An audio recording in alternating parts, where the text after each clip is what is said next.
Приветствую, уважаемые натуралисты! С вами канал ЗУ. Мы собираем большую видеоэнциклопедию про все виды животных планеты. Любите природу вместе с нами. Подписывайтесь и поехали!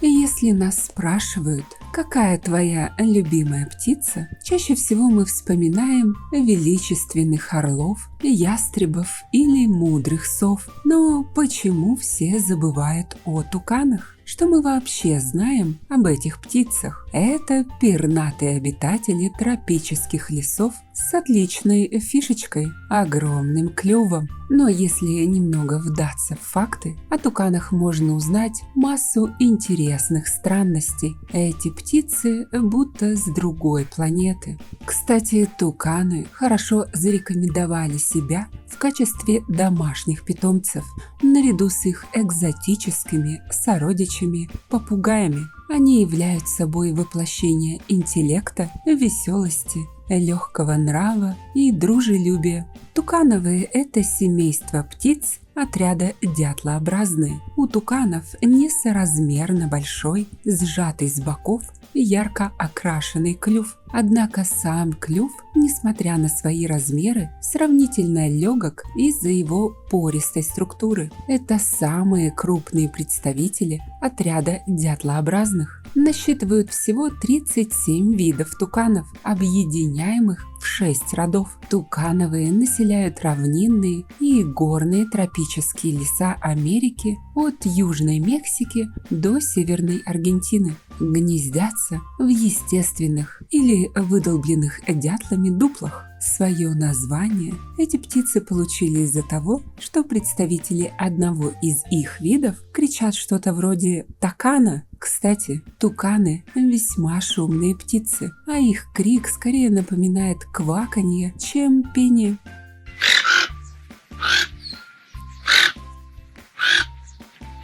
Птицы любопытны, могут сообща преследовать хищных птиц и собираются большими стаями, пытаясь оказать помощь раненому или схваченному хищником собрату. Клюв тукана самый большой в царстве птиц. Его длина почти равна длине тела. Что они пытаются этим компенсировать, неизвестно. Но отрастил тукан себе такую штуку не зря. Где еще найдешь холодное оружие, орудие труда и кондиционер в одном или на одном лице? Разберем этот швейцарский клюв по порядку. Как столь солидный агрегат может служить холодным оружием, более-менее понятно. Один точный удар, и противник остается без глаза. Между собой, кстати, туканы тоже регулярно устраивают бои на клювах. Пернатые живут в небольших стаях. Фехтованием на носах туканы постоянно выясняют, у кого он больше и крепче,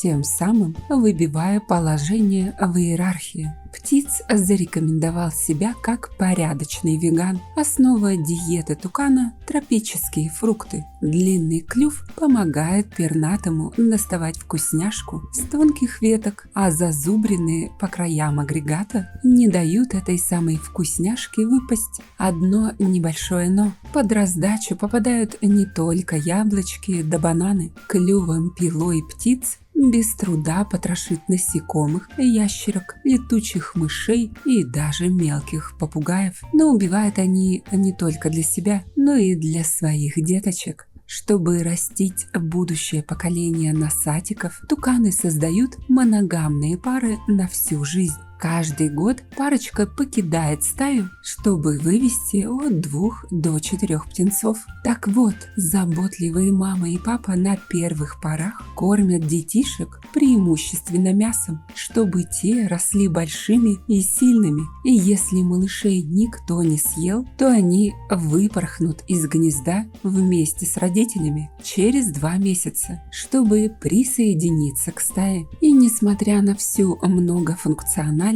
главная цель гигантского инструмента – это терморегуляция. Нос птицы пронизан сетью кровеносных сосудов и работает как кондиционер. Горячая южноамериканская кровь, попадая в клюв, быстро отдает тепло в окружающую среду, так как проходит по большой площади. Кстати, язык тукана такой же длинный, как и клюв. Но как же столь хрупкий птиц умудряется передвигаться без прокачанных мышц шеи? На самом деле, несмотря на громоздкость, клюв туканов довольно легкий. Его внешняя оболочка состоит из кератина, а вот внутри ткани клюв заполнен легким, почти невесомым веществом – коллагеновой пеной. Несмотря на то, что клюв птиц не очень тяжелый, туканы все равно не очень любят летать. Вместо этого они предпочитают скакать с ветки на ветку. Кстати, тукан – это единственная птица, которая спит, свернувшись калачиком. Тукан поворачивает голову,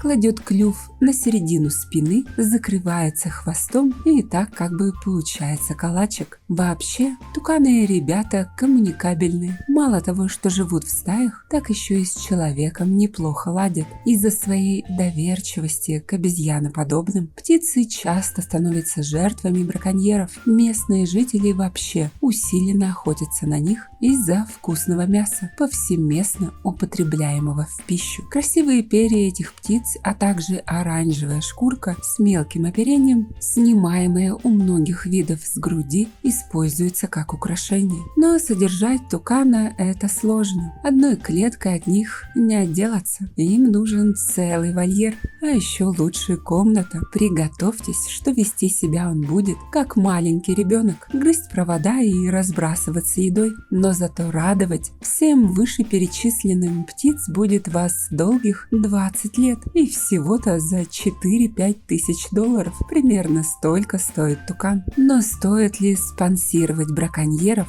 Вот в чем вопрос. Пишите свое мнение в комментах. А еще я, как обычно, прошу вас написать, о каком из животных вы хотели бы увидеть следующее видео. Спасибо, что посмотрели этот ролик. Не забывайте ставить лайки и делиться этим видео с друзьями. Это очень помогает развитию нашего небольшого сообщества. Подписывайтесь на наши паблики по ссылкам в описании к видео. Там много интересного. С вами был канал Животных Зу. Мы собираем большую видеоэнциклопедию про все виды животных планеты. Любите природу вместе с нами. До скорых встреч!